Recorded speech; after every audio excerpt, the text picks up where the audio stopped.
Can you prove God exists using nothing but logic and a definition? Anselm thought so, but what does it really mean to say that God exists in the mind? And can you jump from that to saying God exists in reality? That's the move Anselm wants to make, but it's possibly his mistake. St. Anselm's ontological argument aims to prove the existence of God a priori, through reason alone. He defines God as that than which nothing greater can be conceived, and says this idea exists in the understanding. But since it's greater to exist both in the understanding and in reality than in the understanding alone, God must exist in reality. Moreover, Anselm claims God is a necessary being. He cannot not exist, or even be conceived not to exist. The move from existence in the mind to existence in reality is a bit of a leap, but understandable given the Platonic influences in Anselm's thinking. For Plato, the idea of something is more real than its physical counterpart. We'll get into how ideas can have being in a moment, but first, Gaunilo's objection. We've already covered the perfect island objection, check it out, but Gaunilo gives us a much better refutation, and it's this. If you told me about a man I'd never met whose existence is not known to me, I could still form an idea of him. I do, after all, know what a man is. I've seen men before. I could think of him in accordance with that very thing that a man is, on the basis of that knowledge of the genus or species by which I know what a man is or what men are. Brilliant, but if you go on about that than which a greater cannot be conceived, I don't know what the hell that is. There's nothing else like it to help form the idea. Even by Anselm's own logic, God is too great to be comparable to anything. We do understand what a centaur is, we understand horse and man, and we sort of squish them together in our mind, but with God, all we have is a word, and one can seldom or never think of any true thing solely on the basis of a word. What can Anselm say about this?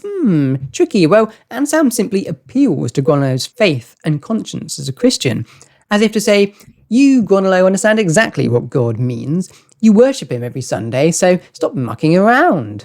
But is that fair? After all, Anselm elsewhere describes God as something greater than can be thought, and as too dazzling. My understanding does not grasp it. So, which is it? Can we grasp God or not? Anselm seems to think that we can know something about God, namely that he is that than which a greater cannot be conceived. And when you think about it, that's not really such a radical claim.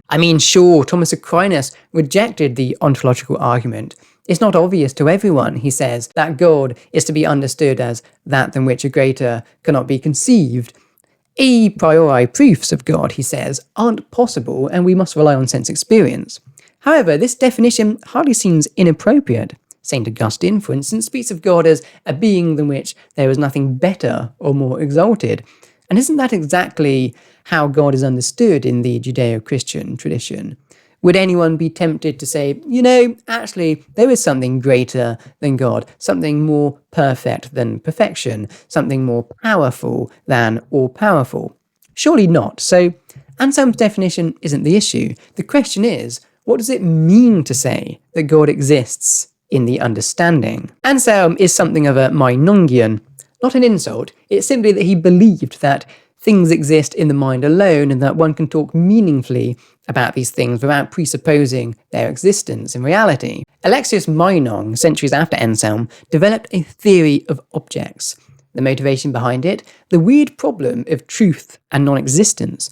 Take Santa Claus. It is both true that Santa Claus has a white beard and that he doesn't exist, but how can a non-existent guy have a white beard? Well, according to Meinong, he must be some kind of object, even if he doesn't exist. For Meinong, anything we can think of is an object. Some objects have mere subsistence. These are ideal objects that don't exist, but have being. Even objects that have non-being could be spoken about due to their properties.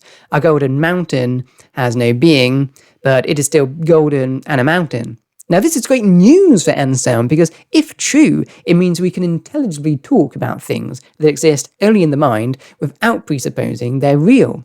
And that's exactly how his ontological argument begins, with a definition of God in the understanding. But this is where everything gets turned on its head. Most Meinongians actually reject the ontological argument. Why? Because God, as an idea in your understanding, at most only subsists. And that's not enough to get us to real existence. The phrase, the golden mountain that exists, Meinong says, still denotes an object that does not exist.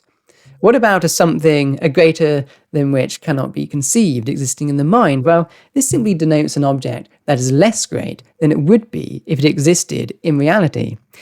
Bit of a roller coaster ride, but can't Anselm just dig his heels in and say, yeah, but existence is better than subsistence, so God must exist?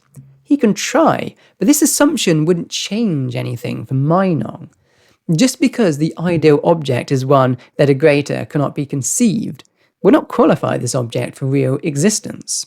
Once we apply a Meinongian theory of objects to Anselm's argument, Anselm's premise that God exists in the understanding posits God as having a mode of existence quite different to any real existence. Once in this category, we cannot merely upgrade God's mode of being to that of true reality simply with words. Alright, let's pause and recap that point. The success of Anselm's argument depends on Meinongianism being true, but Meinongianism is controversial, and even if it is true, most Meinongians still reject the ontological argument. It sounds a bit like saying existence is not a predicate, as famously argued by Kant, and we'll explore that in the next video. And hopefully not have to say Meinongianism again.